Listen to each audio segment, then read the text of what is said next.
മഹത്വപ്പെടുമാറാകട്ടെ. പരിശുദ്ധ നോമ്പിലേക്ക് കടക്കുന്ന സന്ധ്യയാണ്. ഈ നോമ്പിലെ നമ്മുടെ പ്രധാനമായിട്ടുള്ള നമ്മുടെ ബോധ വിചാര വ്യാപാരങ്ങൾ പരിശുദ്ധ കന്യക മറിയാം അമ്മയുടെ സഭാജീവിതത്തിലെ, നമ്മുടെ ജീവിതത്തിലെ അമ്മയുടെ സാധ്യത, കേവലം ഒരു ചെറു ബാലികയായിരുന്ന ഒരു സ്ത്രീരത്നം എപ്രകാരം ദൈവത്താൽ തിരഞ്ഞെടുക്കപ്പെട്ടു, പൗരസ്ത്യ സഭ ഈ മഹതിയായ അമ്മയെ എങ്ങനെയാണ് കാണുന്നത്? നമുക്കറിയാം, റെഫർമേഷന് ശേഷമുള്ള കാലഘട്ടത്തിൽ ഏറ്റവും കൂടുതൽ നിന്ദിക്കപ്പെട്ട അല്ലെങ്കിൽ മോശവൽക്കരിക്കപ്പെട്ട ഒരു മഹതിയായ സ്ത്രീയാണ് പരിശുദ്ധ കന്യമറിയ അമ്മ. എന്നാൽ പൗരസ്ത്യ സഭ എങ്ങനെയാണ് പരിശുദ്ധ അമ്മയെ കാണുന്നത്? അപ്പം നമ്മൾ നോമ്പ് തുടങ്ങുന്നതിന് മുമ്പ് അതൊന്ന് അറിയേണ്ടത് ആവശ്യമാണ്. എല്ലാ പൗരസ്ത്യ സഭകളും, ഈവൻ ചില പ്രൊട്ടസ്റ്റന്റ് സഭകൾ പോലും ഓഗസ്റ്റ് 15 എന്ന് പറയുന്നത് പരിശുദ്ധ മാതാവിൻ്റെ പെരുന്നാളായിട്ട് ആചരിക്കുന്നു. അപ്പം അതുകൊണ്ട് അറിവില്ലായ്മ കൊണ്ട് പലപ്പോഴും നമുക്ക് തെറ്റ് സംഭവിക്കാം. നമുക്കറിയാമല്ലോ, ബുദ്ധിശൂന്യതയിൽ ഉണ്ടാകുന്ന എരിവെന്ന് പറഞ്ഞ അപകടമാണ്. കഴിഞ്ഞ ആഴ്ച ഞാൻ ഞായറാഴ്ചത്തെ കോട്ടേജ് പ്രയറിൽ അത് പറഞ്ഞു. ബുദ്ധിശൂന്യത കൊണ്ട്, അറിവില്ലായ്മ കൊണ്ട്, അല്ലെങ്കിൽ മതജീവിതത്തിൽ പോലും അറിവില്ലായ്മ കൊണ്ടുണ്ടാകുന്ന എരിവ് കൊണ്ടാണ് അനേക അപകടങ്ങളും, അല്ലെങ്കിൽ ചില മതത്തിൻ്റെ പേരിൽ മറ്റുള്ളവരെ കൊല്ലണം എന്നൊക്കെ പറയുന്ന ഒരു കാലഘട്ടത്തിലൂടെയാണ് നമ്മൾ പോകുന്നത്. അതിൻ്റെ തീഷ്ണതയിലേക്ക് കടന്നു വരികയാണ്. അവിടെയാണ് പരിശുദ്ധ അമ്മയുടെ ഈ നോമ്പ് കാലം നമ്മൾ ആചരിക്കുമ്പോൾ നമ്മുടെ ഫോക്കസ് മുഴുവൻ ഈ സഭ അമ്മയുടെ ജീവിതവുമായിട്ട് ബന്ധപ്പെട്ട് പറയാനാണ് ആഗ്രഹിക്കുന്നത്. ഞാൻ നമ്മുടെ വാട്സപ്പ് ഗ്രൂപ്പിൽ സന്ധ്യയിലും പ്രഭാതത്തിലും പ്രത്യേകമായിട്ട് സന്ധ്യാനമസ്കാരത്തോടും പ്രഭാത നമസ്കാരത്തോടും കൂടെ ചേർത്ത് ചൊല്ലേണ്ട ശൂനോയോ നോമ്പിലെ പ്രാർത്ഥന ഞാൻ നിങ്ങൾക്ക് പോസ്റ്റ് ചെയ്തിട്ടുണ്ട്. അത് പ്രാർത്ഥിക്കണം. ആ പ്രാർത്ഥനയുടെ കണ്ടൻസ് ഒന്ന് വായിച്ചാൽ തന്നെ അറിയാം ഈ നോമ്പ് എത്ര പ്രധാനമാണ്. ഈ നമ്മുടെ എപ്രകാരം ഇത് ദൈവം കൈക്കൊള്ളണം. അതുകൊണ്ട് ദീർഘമായ ഒരു ഡിസ്കോഴ്സിനൊന്നും പ്രസക്തിയില്ല. എങ്കിലും നമുക്ക് ഈ 15 വരെയുള്ള ദിവസങ്ങൾ ഇങ്ങനെയുള്ള ചില സൂം മീറ്റിങ്ങുകൾ നമുക്ക് നടത്തണം. അത് നമുക്ക് ചില അറിവുകൾ ഉണ്ടാകേണ്ടത് കാലഘട്ടത്തിൻ്റെ ആവശ്യമായതുകൊണ്ടാണ്. കാരണം ഏറ്റവും കൂടുതൽ മോശവൽക്കരിക്കപ്പെടുന്ന പരിശുദ്ധ കന്യമറിയ അമ്മയുടെ ജീവിതത്തെപ്പറ്റി, അല്ലെങ്കിൽ സഭയിലെ സ്ഥാനത്തെപ്പറ്റിയൊക്കെ വളരെയധികം മോശവൽക്കരിക്കപ്പെടുന്ന അല്ലെങ്കിൽ ദുഷിക്കപ്പെടുന്ന ശക്തമായ ചില കാര്യങ്ങളൊക്കെ നമ്മൾ ഈ ഓൺലൈനിലൂടെ കണ്ടുകൊണ്ടിരിക്കുമ്പോൾ നമുക്ക് പിന്നെയും പലർക്കും നമ്മുടെ ഇടയിൽ തന്നെ സംശയം ഉണ്ടാകുന്ന ഒരു സാഹചര്യം. AD 431 കൗൺസിൽ ഓഫ് എഫേസോസിലുള്ള സിനഡിലാണ് പരിശുദ്ധ കന്യമറിയാം അമ്മയുടെ നമ്മൾ ഉപയോഗിക്കുന്ന പൗരസ്ത്യ സഭ ഉപയോഗിക്കുന്ന ഒരു പേര്, it was formally affirmed on that Council of Ephesus in the year of AD 431. ആ വാക്ക് നമ്മൾ പറയുന്നത് തെയോട്ടോക്കോസ് എന്നാണ്. തെയോ എന്ന് പറഞ്ഞാൽ അതിൻ്റെ അർത്ഥം ഗോഡ് എന്നും, ടോക്കോസ് എന്ന് പറഞ്ഞാൽ അതിൻ്റെ അർത്ഥം bearer or one who gives birth എന്നാണ്. അപ്പോൾ ആ വാക്കിൻ്റെ അർത്ഥം നമ്മൾ ഓർക്കണം. തെയോട്ടോക്കോസ് നമ്മൾ എവിടെയെങ്കിലും കേട്ട് കഴിഞ്ഞാൽ പൗരസ്ത്യ സഭ ഉപയോഗിക്കുന്ന അമ്മയ്ക്ക് കൊടുക്കുന്ന പേരാണ്. ആ വാക്കിൻ്റെ അർത്ഥം ദ ഗോഡ് ബെയറർ, ദൈവത്തെ വഹിച്ചവൾ, അല്ലെങ്കിൽ one who gives birth to God, ദൈവത്തിന് ജന്മം കൊടുത്തവൾ. അപ്പം നമ്മൾ എപ്പോഴും ഓർക്കണം. അതുകൊണ്ടാണ് ഈ വാക്ക് നമ്മൾ പറയുമ്പോൾ കർത്താവായ യേശുക്രിസ്തുവിനോട് ചേർന്ന് മാത്രമേ നമുക്ക് പരിശുദ്ധ കന്യമറിയ അമ്മയെ ഡിഫൈൻ ചെയ്യാനായി സാധിക്കും. അതുകൊണ്ടാണ് ദൈവത്തിന് ഒരു മനുഷ്യ സ്ത്രീക്ക് എങ്ങനെ ജന്മം കൊടുക്കാനായി സാധിക്കും. കർത്താവായ യേശുക്രിസ്തു ദൈവമാണെന്ന് നമ്മൾ വിശ്വസിക്കുമ്പോൾ മാത്രമേ നമുക്ക് കന്യമറിയാമിൻ്റെ ഡിഗ്നിറ്റി വെളിപ്പെടുത്തുള്ളൂ. പലപ്പോഴും പല സഭാവിഭാഗങ്ങളെന്ന് പറയുന്നവരും the human nature of Christ അതിനെ ഇങ്ങനെ എടുത്തു കാണിക്കാനായിട്ടാണ് ശ്രമിക്കുന്നത്. അതുകൊണ്ട് തന്നെയാണ് പരിശുദ്ധ കന്യമറിയ അമ്മയുടെ ഡിഗ്നിറ്റി ഡീഫെയിം ചെയ്തു പോകുന്നതെന്നും നമ്മൾ പ്രത്യേകം ഓർക്കണം. അതുകൊണ്ട് പരിശുദ്ധ കന്യമറിയ അമ്മ Mary is the mother of Jesus Christ who is both fully God and fully men. അതാണ് perfect human being and perfect God together. അത് ആ രണ്ട് നേച്ചർ നമുക്കിങ്ങനെ രണ്ടായിട്ട് കാണാനായിട്ട് സാധിക്കുകയില്ല. നമുക്ക് കാരണം വെള്ളം എന്ന് പറയുന്നതിനകത്ത് ആവി, നീരാവി ഉണ്ട്, ഐസും ഉണ്ട്, ലിക്വിഡ് സ്റ്റേറ്റസും ഉണ്ട്, പിന്നെ വേപ്പർ സ്റ്റേറ്റസും ഉണ്ട് എന്നൊക്കെ പറഞ്ഞ പോലെ, സോളിഡ് സ്റ്റേറ്റസ് എന്ന് പറഞ്ഞ പോലെ ഇത് ഒരിക്കലും നമുക്കതിനെ വിഭിന്നമായിട്ട് കാണാനായിട്ട് സാധിക്കത്തില്ല. അപ്പോൾ പരിശുദ്ധ കർത്താവിനെ അങ്ങനെ നമ്മൾ മനസ്സിലാക്കുമ്പോഴാണ് പരിശുദ്ധ കന്യമറിയാമിൻ്റെ വിലയും നിലയും നമുക്ക് ബോധ്യപ്പെടുന്നത്. അവിടെയാണ്. അപ്പം അതിനെ നമ്മൾ ഇന്ന് വായിച്ച വേദഭാഗത്തിലെ ഒരു കാര്യം മാത്രം ഞാൻ നിങ്ങളുടെ ശ്രദ്ധയിൽ കൊണ്ടുവരാം. അത് വിശുദ്ധനായ ലൂക്കോസിൻ്റെ 1-ാം അധ്യായം നമ്മൾ വായിച്ചപ്പോൾ 1-ാം അധ്യായത്തിൽ 28-ാമത്തെ വാക്യമാണ്. ആ കന്യയുടെ പേർ മറിയെന്നായിരുന്നു. ദൂതൻ അവളുടെ അടുക്കൽ അകത്ത് ചെന്ന്, കൃപ ലഭിച്ചവളെ നിനക്ക് വന്ദനം, കർത്താവ് നിന്നോട് കൂടെ ഉണ്ട് എന്ന് പറഞ്ഞു. പിന്നെ നമ്മൾ പ്രത്യേകം ഓർക്കണം, ഈ ദൂതൻ തന്നെയാണ് സക്കറിയ പുരോഹിതനെ വെളിപ്പെടുമ്പോൾ അവിടെ സക്കറിയ പുരോഹിതന് മുമ്പിൽ ഈ ദൂതൻ പറയുന്നുണ്ട്, I am the Gabriel standing in the presence of God. ഞാൻ ദൈവത്തിൻ്റെ സന്നിധിയിൽ നിൽക്കുന്ന ഗബ്രിയേൽ ആകുന്നു എന്ന് ഇൻട്രൊഡ്യൂസ് ചെയ്തു. അപ്പം ഇവിടെ അത് പറയുന്നില്ല. അപ്പം ഗബ്രിയേൽ മാലാഖ വരുമ്പോൾ അവിടെ മാലാഖ പറയുന്നൊരു കാര്യമാണ്, കൃപ ലഭിച്ചവളെ നിനക്ക് വന്ദനം, കർത്താവ് നിന്നോട് കൂടെ ഉണ്ട് എന്ന് പറഞ്ഞു. അവിടെ പക്ഷേ ഇംഗ്ലീഷ് നമ്മൾ വായിക്കുമ്പോൾ അവിടെ പറയുന്നത് റിജോയ്സ്, ചിലടത്ത് പറയുന്നത് rejoice highly favoured one, the Lord is with you. ചില ട്രാൻസ്ലേഷൻ വായിക്കുന്നത് greetings O favoured one, the Lord is with U.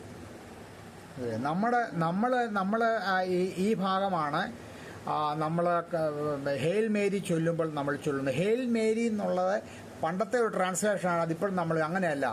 Hail Mary full of grace. അപ്പോൾ ഹെയിൽ മേരി എന്ന് പറയുമ്പോൾ കൃപ ലഭിച്ചവളെ എന്നല്ല, കൃപ നിറഞ്ഞവളെ എന്നാണ് നമ്മൾ പ്രാർത്ഥിക്കുന്നത്. നമ്മുടെ ഓർത്തഡോക്സ് സഭയുടെ പ്രാർത്ഥന കൃപ നിറഞ്ഞവളെ നിനക്ക് സമാധാനം.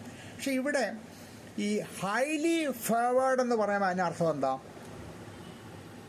ദൈവത്തിന് വളരെയധികം പ്രിയങ്കരമായി തീർന്നവളെ എന്നാണ് ആ വാക്കിൻ്റെ നമ്മൾ ലിറ്ററൽ ട്രാൻസ്ലേഷൻ പറഞ്ഞത്. എന്നാൽ അവിടെ പിന്നെ ഇതിൻ്റെ ഗ്രീക്ക് ഭാഷ പഠിച്ചു വരുമ്പോൾ ഈ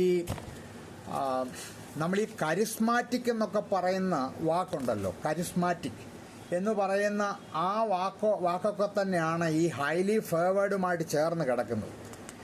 അപ്പം അതിൻ്റെ അർത്ഥം ഖാരിസ് അല്ലെങ്കിൽ CHARIS എന്നാണ് ഇംഗ്ലീഷ് എഴുതുന്നത്. അതിൻ്റെ അർത്ഥം ദ റൂട്ട് മീനിങ് ആണ്. ഈ ഫേവേർഡ് വൺ എന്ന് പറഞ്ഞതിൻ്റെ റൂട്ട് മീനിങ് അതിൻ്റെ അർത്ഥം ഗ്രേസ് ഓർ ഫേവർ എന്നാണ്. അപ്പം ഹൈലി ഫേവേർഡ് എന്നുള്ളതിന് ഹൈലി ഗ്രേസ്ഡ് വൺ എന്ന് നമുക്ക് വേണമെങ്കിൽ അതിനെ ട്രാൻസ്ലേറ്റ് ചെയ്യാം. അതുകൊണ്ടാണ് നമ്മൾ പ്രാർത്ഥന ചൊല്ലുന്നത് കൃപ നിറഞ്ഞവളെ നിനക്ക് സമാധാനം. അപ്പം അത് നമ്മൾ അത് പറഞ്ഞതിൻ്റെ അർത്ഥം നീ കൃപയിൽ സമ്പന്നയായിരിക്കുന്നവൾ ആയിരിക്കും.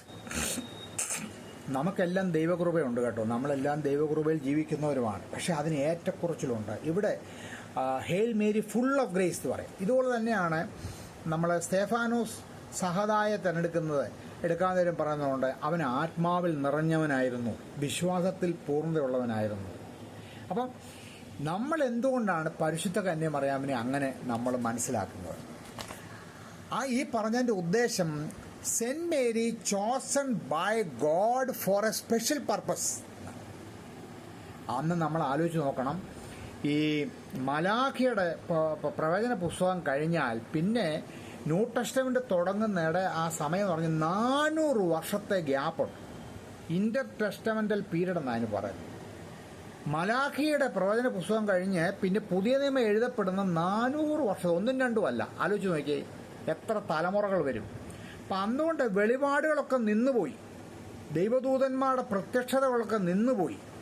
അങ്ങനെ ഒരു കാലത്താണ് ഈ മകൾക്ക് ഈ ഗബ്രിയേൽ വെളിപ്പെടണമെങ്കിൽ ഈ കുഞ്ഞുമകൾ അല്ലെങ്കിൽ ഒരു ടീനേജിലാണെന്നാണ് പൊതുവെ പറയപ്പെടുന്നത്, എന്തുമാത്രം ദൈവത്തിന് പ്രിയങ്കരി ആയിരുന്നു. അതാണ് പറഞ്ഞത്, she was chosen by God for a special purpose. ഇപ്പം ഈ നമ്മുടെ ഈ സെക്ടേറിയൻ ഗ്രൂപ്പിലുള്ള ചിലർ പറയുന്നുണ്ട്, നമ്മളൊരു നല്ല കപ്പിനകത്ത് ചായ കുടിച്ചിട്ട് ഈ കപ്പ് എന്തിനാണ് നമ്മൾ ഷോക്കേസിൽ വെക്കുന്നത്?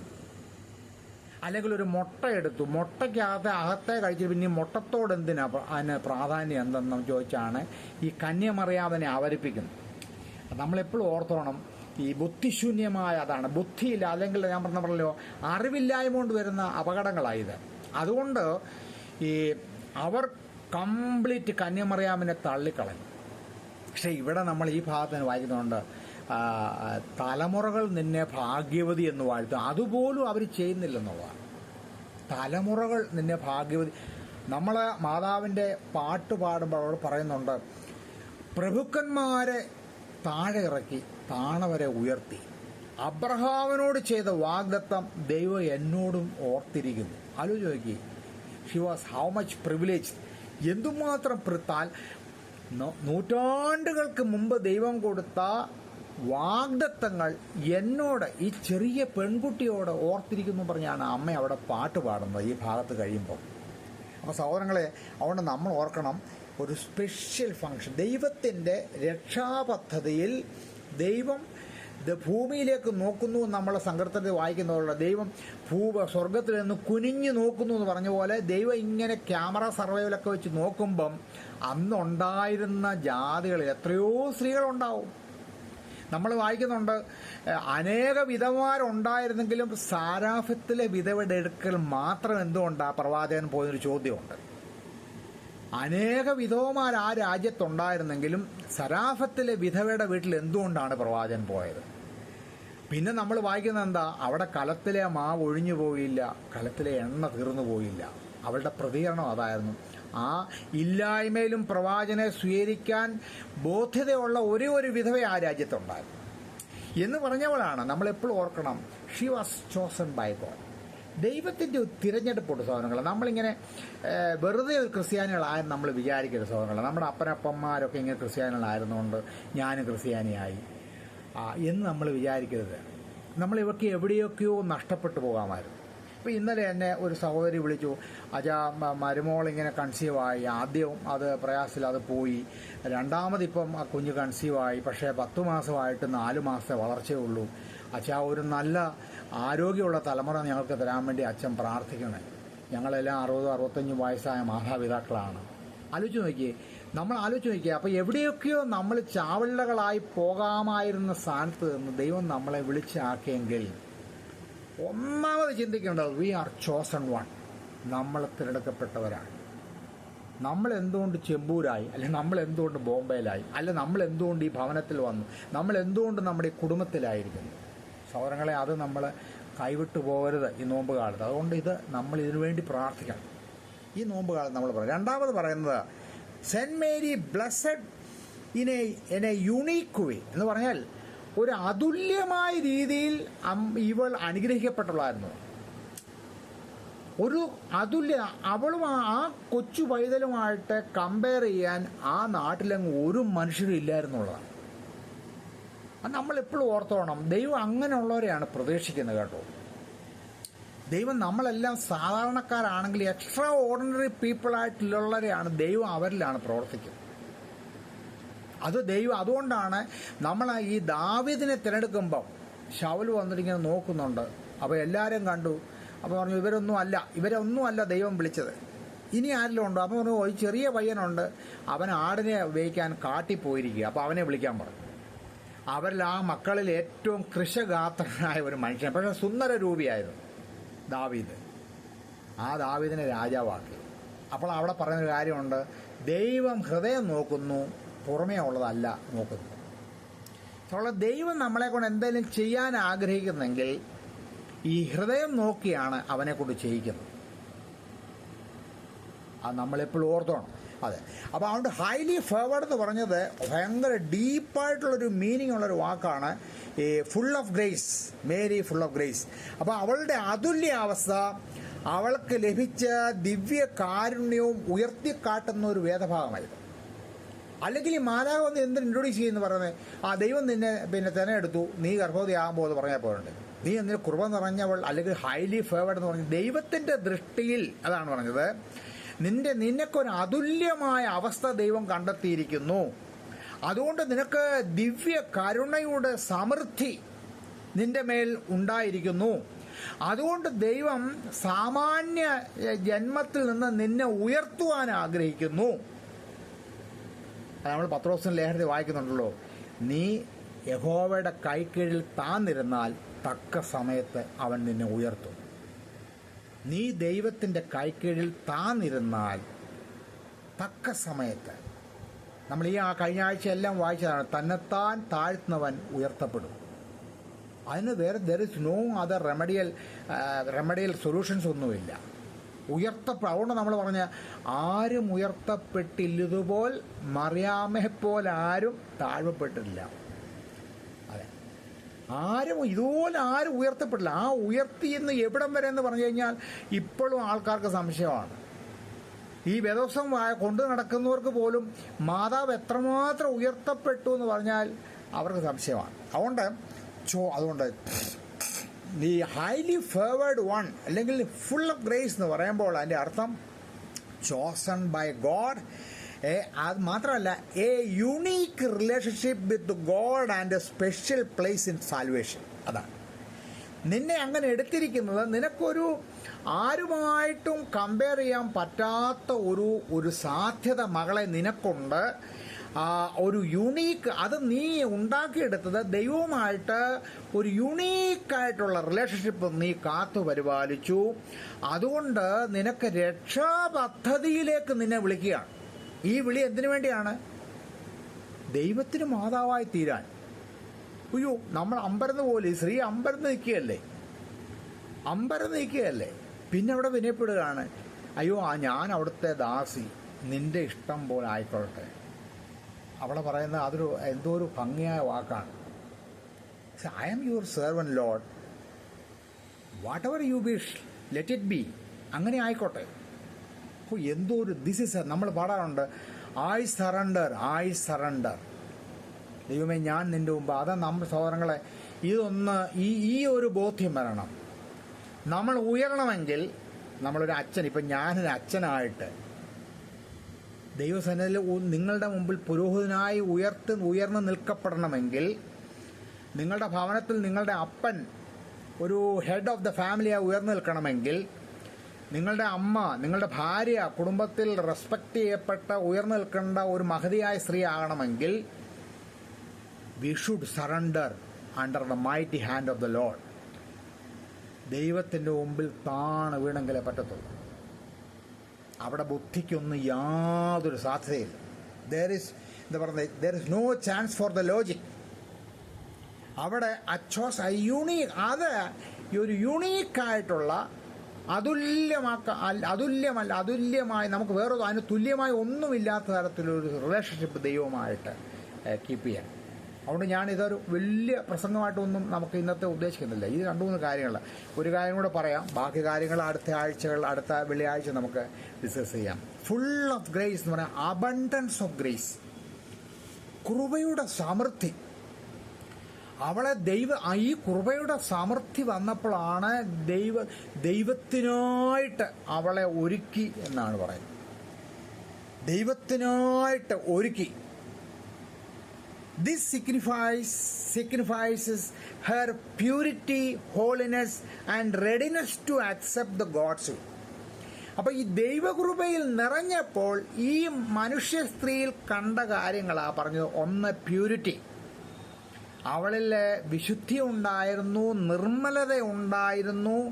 അതുപോലെ തന്നെ പറയാണ് ദൈവഹിതം അംഗീകരിക്കാനുള്ള സന്നദ്ധത. 3 കാര്യമാണ് ഞാൻ പറഞ്ഞത്. ഹോളിനെസ്.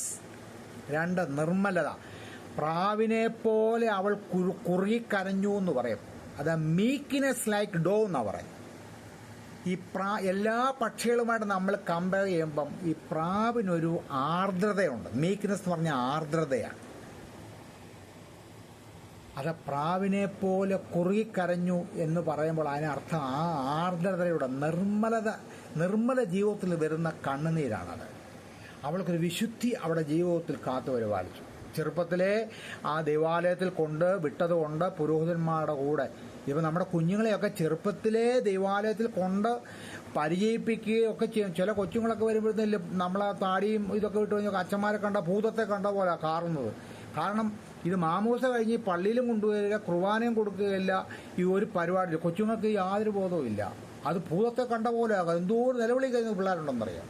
അതേസമയം ചില കൊച്ചു പിള്ളേരുണ്ട് ചെറുപ്പം മൂലേ പള്ളി കൊണ്ടുവരുന്നത് അവരത്ര ചിരിച്ചുകൊണ്ട് കുർബാന അനുഭവിച്ചുകൊണ്ട് വന്ന കുഞ്ഞുങ്ങളുണ്ട്. അപ്പോൾ നമ്മൾ ഓർക്കേണ്ടത് ഇതാണ്, ഇത് ഈ acquaintance with the presence of God. കുഞ്ഞുങ്ങളെ ദൈവസന്നിധിയിൽ കൊണ്ടുവരണം. അപ്പം ദൈവസന്നിധിയിൽ അങ്ങനെയാണ് വിശുദ്ധിയിൽ വളരാൻ സാധിക്കുന്നത്. അവിടെയാണ് പിന്നെ പറയാണ് ദൈവഹിത അംഗീകരിക്കാനുള്ള സന്നദ്ധത. അതാണ് നമ്മൾ പറയുന്നത്. ദൈവഹിത എന്താണ് നീതി. ദൈവത്തിന് ഇതാണ് മനസ്സ് പുതുക്കി രൂപാന്തരപ്പെടുമ്പോൾ ദൈവഹിത ഇന്നതെന്ന് നാം അറിയും. റോമാലേഖനം 12-ാം അധ്യായം 1-2 വാക്യങ്ങൾ. തൽക്കാലം നമുക്ക് ഇന്നത്തെ ധ്യാനം നിർത്താം. ഈ പറഞ്ഞ കാര്യങ്ങൾ ഈ നോമ്പിന് മുമ്പ് ഇൻട്രഡക്ഷനായിട്ടിരിക്കട്ടെ. നമ്മൾ സാധാരണ ഒരു മനുഷ്യസ്ത്രീയെ അല്ല ഓർക്കുന്നത്. നിർമ്മലമാം ഉദരേ നിർമ്മലനായവനെ വസിച്ചു. ആ ഉദരം എത്ര നിർമ്മലമായിരുന്നു ആലോചിച്ചു.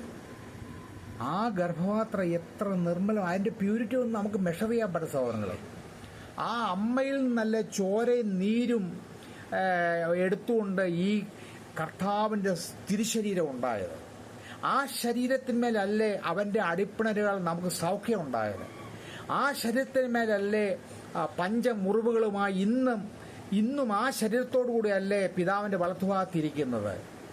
ആ ശരീരത്തോടുകൂടിയല്ലേ കർത്താവ് നമുക്ക് ശിഷ്യന്മാർക്ക് പ്രത്യക്ഷപ്പെട്ടത്. ആ ശരീരത്തോടുകൂടിയല്ലേ കർത്താവ് ഗലീല പുരുഷന്മാരെ അവൻ പോയതുപോലെ മടങ്ങി വരും. അമ്മയിൽ നിന്നെടുത്ത അതേ ശരീരത്തോടുകൂടിയല്ലേ കർത്താവ് വീണ്ടും വരുന്നത്. അമ്മ ആരാ സഹോദരങ്ങളെ? നമ്മളൊന്ന് ചുമ്മാ ഇരുന്ന് രാത്രിയിലൊക്കെ ധ്യാനിച്ച് നോക്കൂ. ഭയങ്കര ഉൾവെളിച്ചം കിട്ടും. അമ്മയോട് പ്രാർത്ഥിക്കുന്ന പ്രാർത്ഥനയ്ക്ക് ഭയങ്കര പവർഫുള്ളാണ്. My personal experience I am saying. പ്രത്യേകിച്ച് ഈ കൺസീവായി വരുന്ന കുഞ്ഞുങ്ങൾ ഗർഭാവസ്ഥയിൽ പ്രശ്നങ്ങളോടൊക്കെ ഞാൻ പറയാറുണ്ട്. നമ്മുടെ പാമ്പാക്കോട് നമസ്കാരത്തിൽ ഈ അമ്മയുടെ മധ്യസ്ഥ പ്രാർത്ഥനയുണ്ട്. അതവിടെ പ്രത്യേകമായിട്ടുണ്ട്. ഗർഭിണികൾക്കും കുഞ്ഞുങ്ങളില്ലാത്തവർക്കും ഇത് പ്രാർത്ഥന നല്ല പ്രാർത്ഥനയാണ് എന്ന്. ആരെങ്കിലും കണ്ടിട്ടുണ്ടോ? നമ്മുടെയൊക്കെ കുഞ്ഞുങ്ങൾ വിവാഹം കഴിഞ്ഞ് കഴിയുമ്പം ഇതിൻ്റെ ഒരു കോപ്പി എടുത്ത് കൈ കൊടുക്കണം. മക്കളെ, നിങ്ങൾ ഇതിനുവേണ്ടിയൊക്കെ ആഗ്രഹിക്കുമ്പോൾ ഇത് പ്രാർത്ഥിച്ചുകൊണ്ട് ചെയ്യണം. അമ്മയുടെ മധ്യസ്ഥത നമുക്കൊന്നും മെഷർ ചെയ്യാൻ പറ്റുന്ന. Let me conclude here. So let us start the Lent period with all vigorous attitude, with all holiness. നമുക്കൊക്കെ കുറവുകളുണ്ട്. പക്ഷേ താഴ്മപ്പെടുമ്പം നമ്മൾ എവിടെയൊക്കെയോ ദൈവം ആഗ്രഹിച്ച പോലെ നമ്മൾ ഉയർത്തപ്പെടും. ദൈവം സമർത്ഥമായി നമ്മളെ എല്ലാവരെയും അനുഗ്രഹിക്കട്ടെ.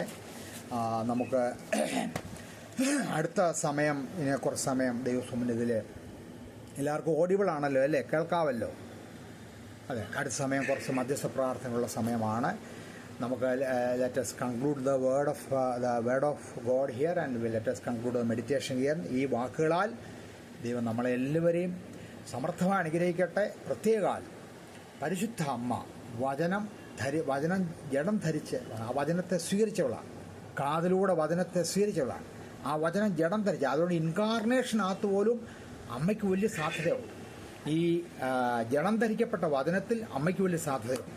അതുകൊണ്ട് നമ്മൾ എഴുതപ്പെട്ട വചനം വായിക്കുമ്പോൾ അമ്മയുടെ സാധ്യത abundant mercies through the intercession of saint Mary അത് നമുക്ക് ലഭിക്കണം. ദൈവം നമ്മളെ എല്ലാവരെയും സമർത്ഥമായി അനുഗ്രഹിക്കട്ടെ.